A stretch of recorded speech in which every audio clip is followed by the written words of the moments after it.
I dropped acid and God spoke to me.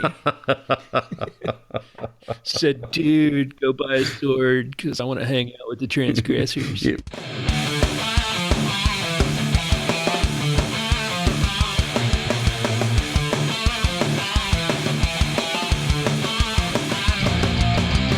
Faith, firearms, and freedom. This is Armed Lutheran Radio.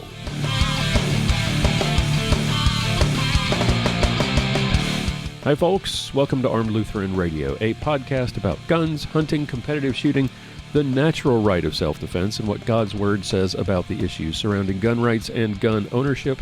I'm your host, Lloyd Bailey, the Armed Lutheran, and this is episode number 286. Thank you so much for being here and sharing your time with us. As you've probably noticed, the pandemic forced millions and millions of people around the world to stay home for extended periods. And despite the fact that COVID is effectively over, millions of people are still not back to normal, either by government edict or personal choice. And that's led to tens of thousands of people who feel helpless and depressed to channel that angst into new podcasts. And so there are now hundreds of thousands, if not millions, of podcasts to choose from. But what has not changed is the number of hours in the day, so you really only can listen to so much. And this is just a long-winded way of me saying thank you for spending your time with us. There are so many choices and so little time, and the fact that you chose to spend your time with us, I really appreciate that very much. Thank you for being here. For our returning listeners who wondered what happened to us last week, well, as you can probably hear in the nasaliness of my voice, I've been under the weather, and Pastor Bennett and I had a chance to record several times, had to cancel, I think, 3 different recording sessions. I could have arranged for variety shows and said, hey guys, send me some content, but by the time I decided to call off recording, it was really too late to ask the cast to put something together, so I did not release a show last week, and I apologize for that. I missed being with you guys and visiting with Pastor Bennett. I just didn't want to subject you good people to listening to me. I mean, this sounds good compared to the last, say, week and a half. I didn't want to subject you to the sniffling and the sneezing and the nose blowing. Like I said, I appreciate the fact that you listen, so I just cannot release something that's not worth listening to. But then again, if you've been listening to any of the new pandemic podcasts, people don't seem to care about quality much these days, so I suppose I could have just gone ahead and put together something, but I just have higher standards. I appreciate my audience too much to put you through that. So anyway, that's all a long-winded way of saying missed you last week, and today I am flying solo since Pastor Bennett and I could not get together. So I'll be reviewing a few recent news stories in today's show, but before I do, I want to thank the members of the Reformation Gun Club, the awesome men and women from around the country who make this show possible.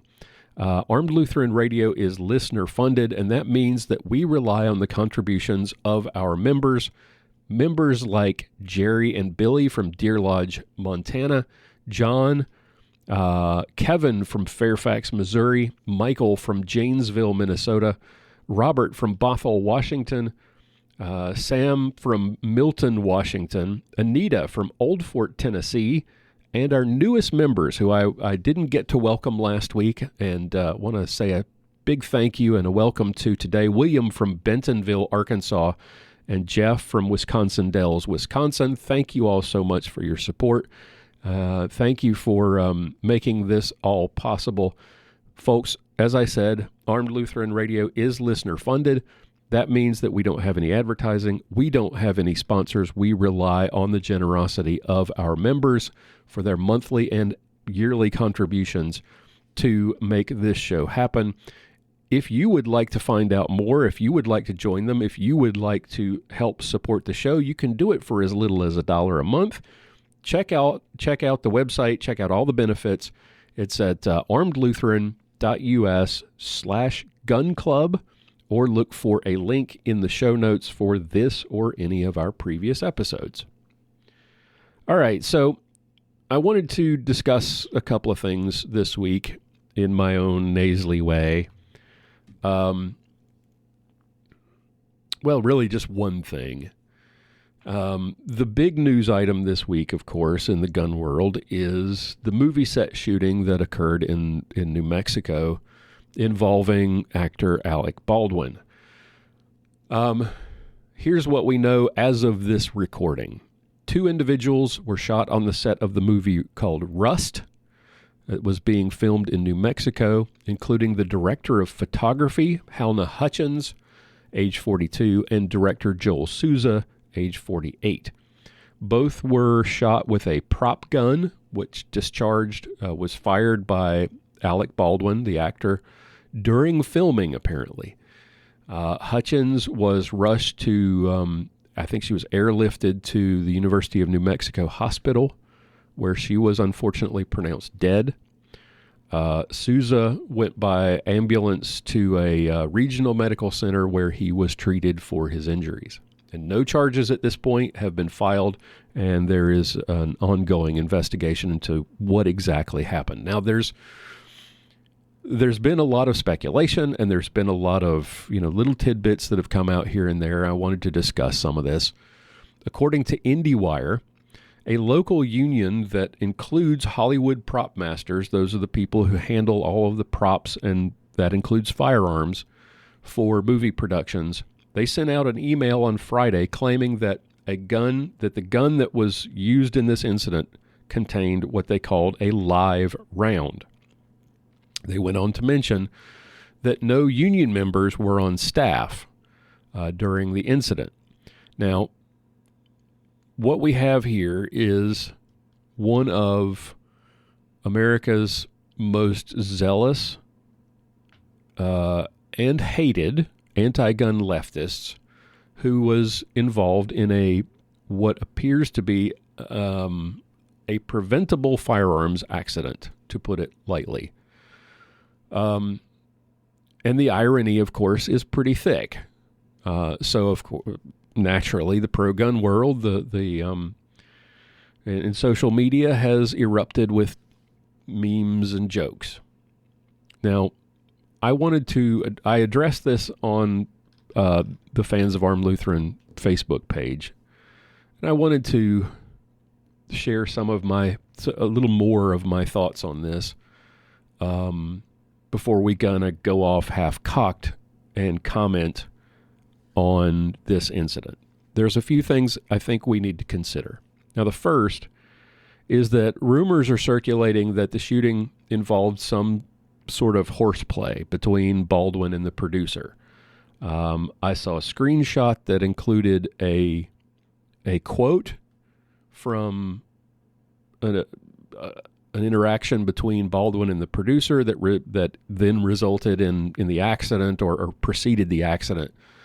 There's been absolutely, from what I can tell, there's no attribution to that. I have no idea where that came from. So if you've seen it, I would suggest you take that with a healthy grain of salt. If somebody is spreading that information around, I would take that with a grain of salt. It's easy to accept these kinds of claims of unsafe gun handling when we're talking about a hated anti-gunner, and it's just easy to make hay because it sounds like something that we want to believe, right? The anti-gun zealot makes a living involving, making movies involving guns and violence, who violates all the rules of gun safety and jokes around and then shoots somebody.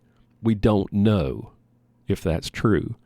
And if you see that cited or if you see somebody sharing that information or quoting it without attribution, without some link to a website where you can see the original source, I would ignore it. That's my recommendation.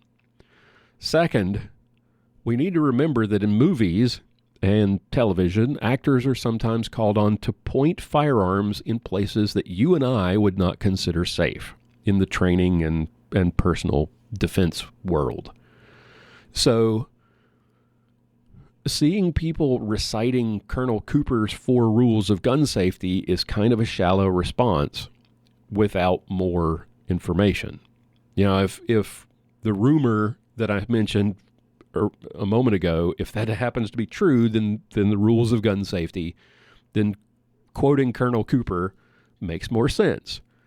But without more information, it doesn't make sense to just spout Colonel Cooper's rules. And we should also keep in mind, as Mike Rowe of Dirty Jobs fame says, safety third. Not first, third, because safety in real life never comes first. If it did, we would never leave our homes.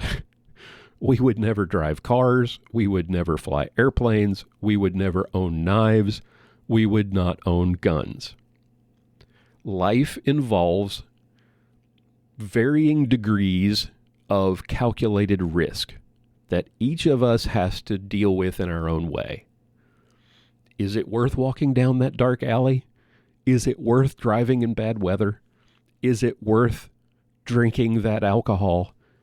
Is it worth flying that plane or flying on that plane? Is it worth owning that gun? Is it worth driving to and from work in rush hour traffic? Is it worth eating that gas station burrito? That one, I can tell you, it almost never is worth it. But I digress. We all calculate risks and benefits for every action that we take. Our rational brain does this every day. We never actually live that mantra, safety first, right? So while Colonel Cooper's rules are important and necessary to teach us the lessons of gun safety, I don't think we should apply them with blind faith and without context. Movies involving guns inevitably involve pointing guns at people and things that the actors have no intention of destroying, right? Rule number 2, never let the muzzle cross anything that you don't intend to destroy. Well, if we held to Colonel Cooper's second rule religiously, applying it without any context, we'd never have realistic portrayals of guns in movies and television. And if you shoot competitively, or if you practice dry fire at home, you would never do that crap either if you actually applied Colonel Cooper's second rule to the T. So people who are reciting the rules or claiming this was caused because we don't teach gun safety in schools, just stop. The rules are important, yes, and I agree we should teach gun safety in schools. But Alec Baldwin is in his 60s, and saying that we need to teach kids gun safety would not have changed what happened in this event. It's not clear that, the rules are important. Don't get me wrong. I'm not trying to poo-poo the rules.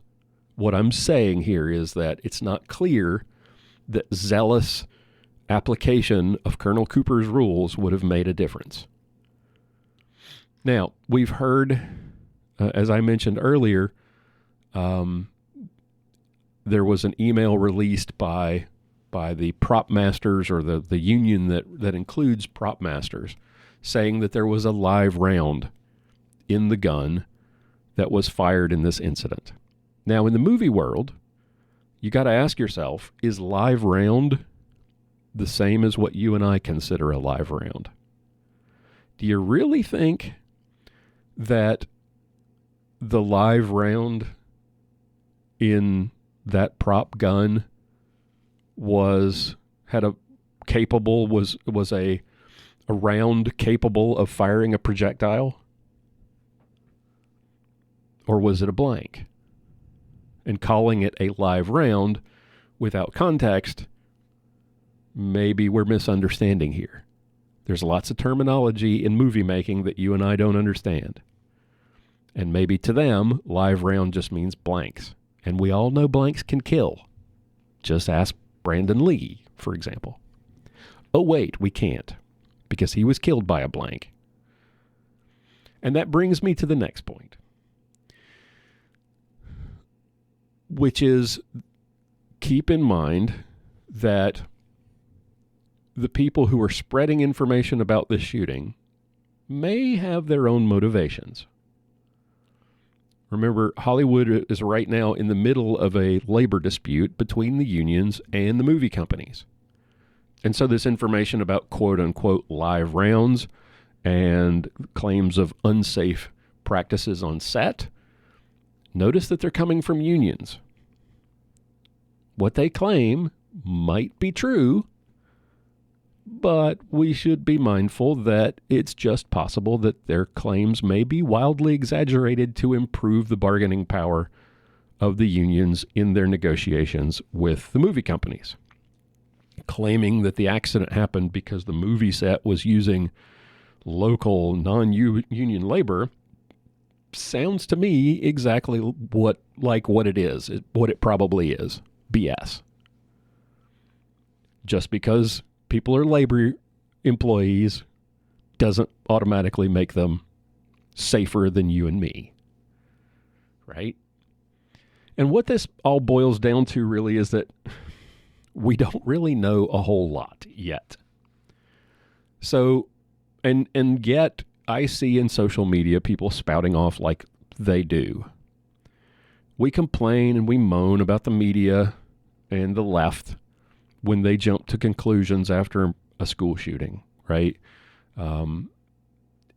So if we really mean what we say, when we say we need to wait for all the information to come in, we really can't jump to conclusions when the shoe's on the other foot, right?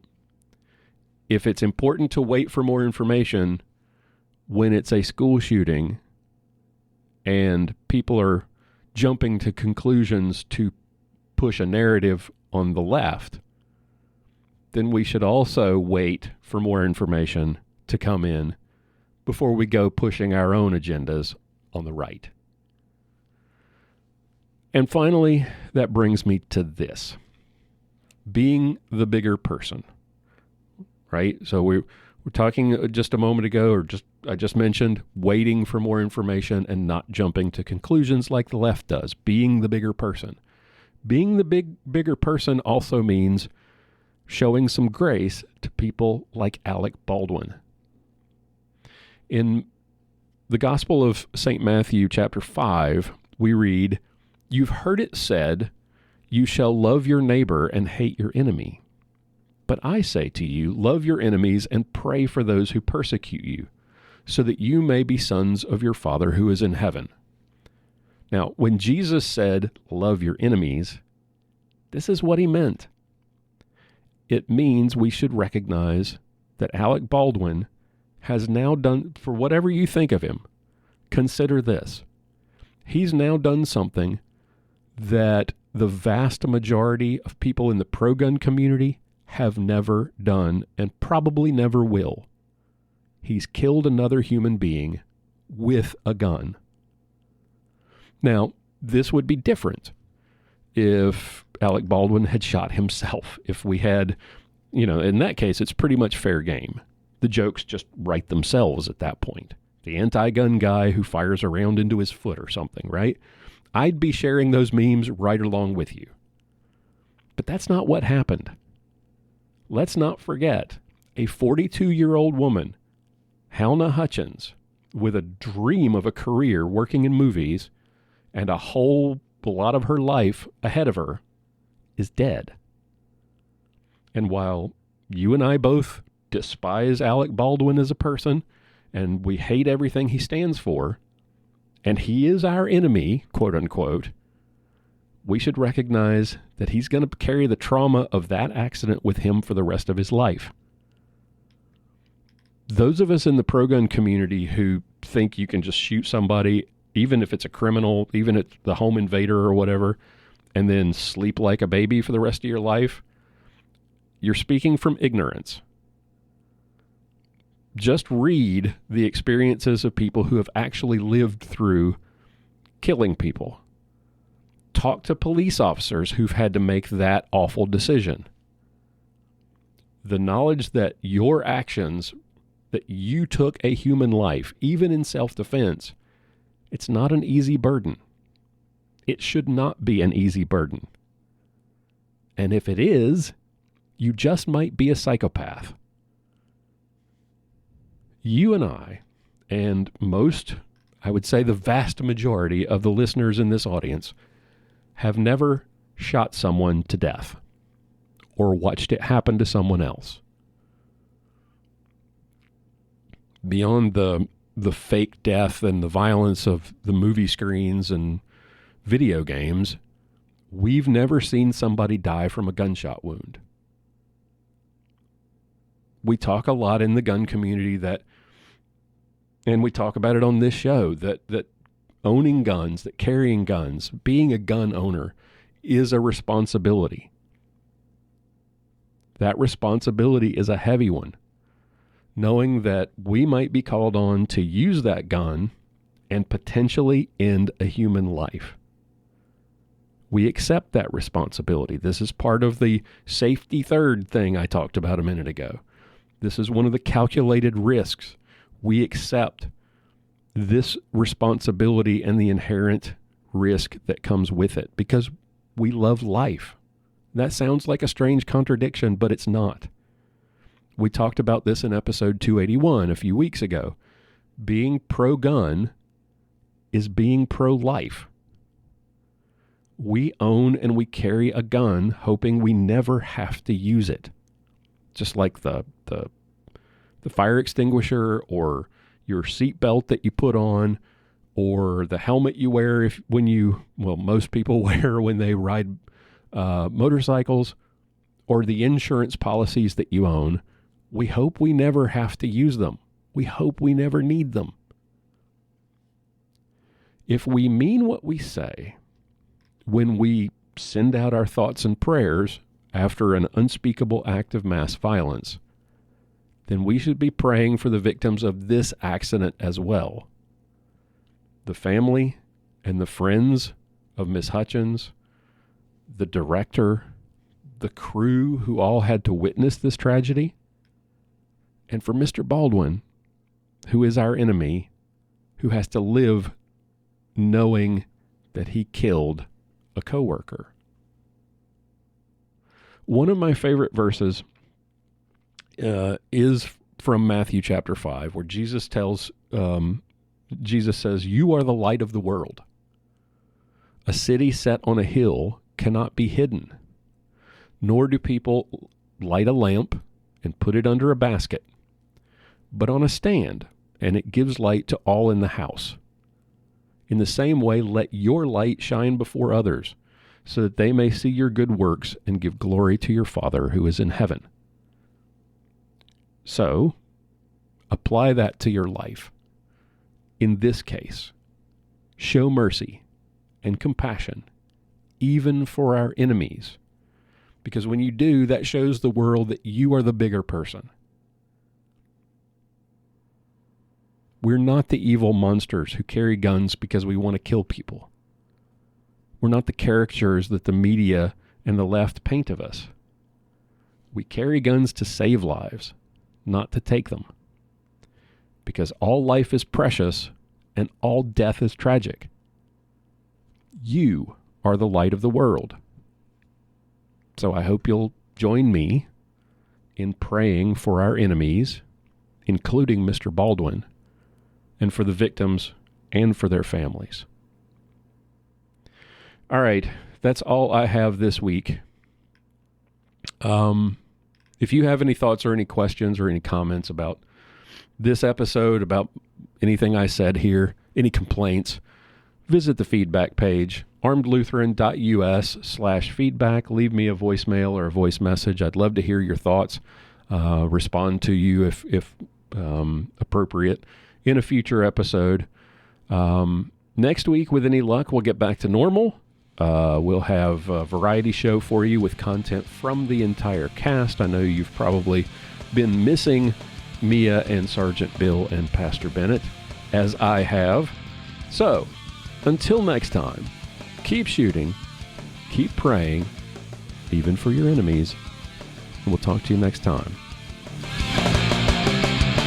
For show notes, be sure to visit our website at www.armedlutheran.us. Check out the Facebook page, The Armed Lutheran, or join our Facebook group, Fans of Armed Lutheran Radio. If you like what you hear, please leave us a comment on our feedback page at armedlutheran.us/feedback or a review on iTunes and let us know what you think. Thank you for listening to Armed Lutheran Radio, a member of the Self-Defense Radio Network.